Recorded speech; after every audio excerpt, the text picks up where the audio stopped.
sobre el tema. Gracias, Presidenta. Es la primera vez que me dan la palabra. Lo hizo cuando fue jefa de gobierno de la Ciudad de México y bienvenida, por supuesto, a que lleve usted las riendas de este país y lo está haciendo muy bien.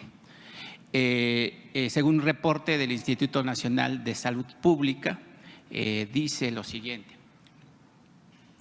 Actualmente, 59,1% de los hogares mexicanos no tienen los recursos suficientes para obtener una alimentación suficiente en cantidad y calidad. La inseguridad alimentaria tiene grandes costos humanos, sociales y económicos, pues se asocia a pérdida de productividad, menor aprovechamiento del potencial humano y síntomas de exclusión social. Presidenta, 6 de cada 10 hogares mexicanos. ¿Cuál es la fuente, dices? El Instituto Nacional de Salud Pública. 6 de cada 10 hogares mexicanos tienen inseguridad alimentaria. La pobreza y la falta de empleo son causas estructurales de inseguridad alimentaria. La inseguridad alimentaria disminuye el potencial humano y crea síntomas de exclusión social. Se lo digo, Presidenta, porque la administración pasada con el ahora expresidente Andrés Manuel López Obrador, pues tuve la oportunidad de viajar y visitar a la comunidad de rarámuris. Los rarámuris, como usted lo sabe y lo sabe bien, pues además de padecer explotación laboral en los campos de Sinaloa, por supuesto de la Baja California y la Baja California Sur, Sonora, también enfrentan grandes problemas de desnutrición, grandes problemas de alcoholismo, padecen enfermedades hepáticas, consecuencia de la ingesta de alcohol. ¿Cómo será la estructura o la brecha para disminuir esa desigualdad alimentaria, aunque en México también se desperdicia el 40% de los alimentos que se tiran en diferentes áreas, sobre todo en centrales de abastos? La primera pregunta. Bueno, primero hay que poner en contexto, porque una disminución de la pobreza reconocida por el Banco Mundial de 9 millones de mexicanos y mexicanas, tanto en ingreso como en otras variables. Eso por un lado. Entonces, ¿qué es lo que estamos planteando? Primero, fortalecer la soberanía alimentaria y también la autosuficiencia de ciertos productos, que no es lo mismo, particularmente frijol, arroz, otras verduras y por supuesto maíz blanco. Ese es un tema. Para ello pues hay que apoyar al pequeño, al mediano productor, porque el gran productor pues tiene sus propias condiciones y no es necesario apoyarlo. Tienen sus propios mercados, muchos de ellos son de exportación y va a seguir existiendo eso. Lo que queremos es fortalecer el apoyo al pequeño y al mediano y, como bien ha señalado el secretario de Agricultura, fortalecer las capacidades para producir semillas y fomentar la producción agroecológica, además de los fertilizantes que se están dando a través de fertilizantes para el bienestar.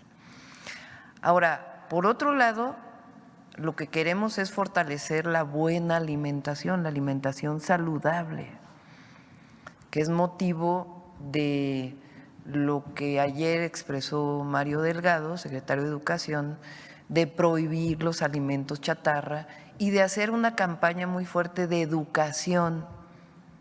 No es que se vayan a evitar que se vendan, pero que las mexicanas y los mexicanos, independientemente del nivel socioeconómico que tengamos, sepamos lo que significa ingerir tanta azúcar, sepamos lo que significa ingerir tanto alimento procesado y que regresemos a la alimentación saludable, que al mismo tiempo fortalece a nuestros campesinos y campesinas y a la producción agropecuaria nacional.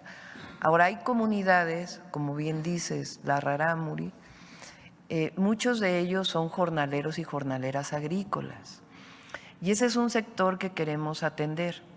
Son hombres y mujeres del campo que migran a otros lugares de México a producir muchas veces a parcelas de grandes productores o a hectáreas de grandes productores. Otras veces a medianos y otras veces también a pequeños, inclusive se contratan jornales. Vamos a empezar por aquellos que se contratan a los grandes productores, porque tienen que tener todos sus derechos sociales. El que trabajes en el campo no quiere decir que no tengas seguridad social, no quiere decir que no tengas acceso a la educación, no quiere decir que no tengas acceso a una guardería si son niños pequeñitos, sobre todo en lugares en donde se utilizan productos agroquímicos que pueden hacer daño a la salud, sobre todo a los más pequeños. Entonces está trabajando todo el gabinete para una propuesta particular para las y los jornaleros agrícolas, que es donde se concentra además una parte de la pobreza extrema todavía en México y particularmente en las comunidades indígenas. Y una de ellas es fortalecer la producción de sus propias parcelas, que no tengan que emigrar y que puedan vivir a partir de la propia producción. Ese es uno de los grandes objetivos de Sembrando Vida, que te quedes en tu parcela cultivando y al mismo tiempo reforestar y recuperar la biodiversidad de México. El tema de los rarámuris, que dice usted que va a hacer un enfoque especial para la atención, si pudieran ahí tomar mi opinión en el tema de que los rarámuris también sufren un grave problema, además de la alimentación y la falta de atención, pareciera que no fuesen mexicanos. Tiene un grave problema que lo recluta el narco, lo reclutan obviamente gente para pues utilizarlos, el término no me gusta, ni lo voy a mencionar, para que puedan transportar drogas y además los hacen después consumidores y eso es obviamente un mercado importante para ese grupo. Sí, se avanzó con el presidente, hay que decirlo, Sí, López claro. Obrador, pero todavía hay que seguir trabajando. Tienen la característica de que viven en comunidades muy aisladas, son Apartadas y muchísimas aisladas. comunidades.